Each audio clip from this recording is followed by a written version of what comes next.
నానమ్మ అవు బావా రేపు ఐతారం మరి ఐతారం కాబట్టి నీకు ఏమి ఇష్టము ఏం స్పెషల్ చేయాలి చెప్పు ఏమున్నాయి కోడికూర కోసుకొని తినుడే కదా అబ్బో వీళ్ళకు కోడి కూర ఇగో ఒకప్పుడు కోళ్లకు దెబ్బల్లాకి గిబ్బల్లాకి కోళ్ళ పారాలకు గిల్ల పారాలకు నష్టాలు వచ్చినాయి ఎరికేనా దేగా బర్డ్ ఫ్లూలు గవి గివి అత్తనే ఉంటాయి పోతనే ఉంటాయి బట్ కోడి కూర అనేది ఒక ఎమోషనే నీ ఎమోషన్ మీద దెబ్బ కొట్టేటందుకే కావచ్చు ఈ మల్క కూడా బర్డ్ ఫ్లూ వచ్చిందట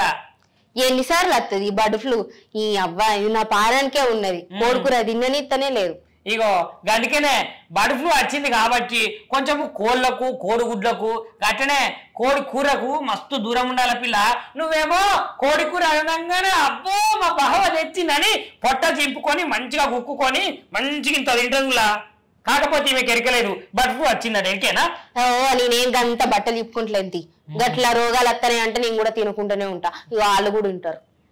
ఇక చూద్దాం కదా మరి ఇక నువ్వు మూతి కట్టేసుకుంటావా లేకపోతే కరిపే కట్టేసుకుంటావా తినకుంటూ ఊకుంటావా కానీ బర్డ్ ఫ్లూ వచ్చిందట ఈ ముచ్చట నీకోసమే అగొక చూడు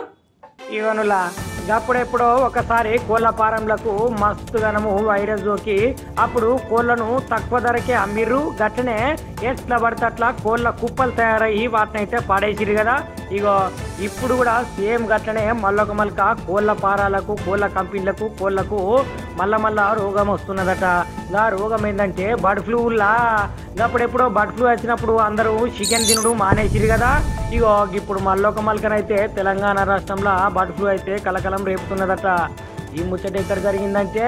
నల్గొండ జిల్లా చిట్యాల ఉన్నది కదా ఆ చిట్యాల దగ్గరనైతే గుండ్రాంపల్లి గ్రామం ఉన్నది ఇక అక్కడ ఉన్నటువంటి కోళ్ల ఫారంలకైతే బర్డ్ ఫ్లూ సోకిందని అక్కడ ఉన్నటువంటి వాళ్ళైతే అధికారులు ఎవరైతే ఉంటారో వాళ్ళైతే నిర్ధారించిరులా షేర్ చేయండి లైక్ చేయండి సబ్స్క్రైబ్ చేయండి మరిన్ని వీడియోల కోసం బెల్ సింబల్ పై క్లిక్ చేయండి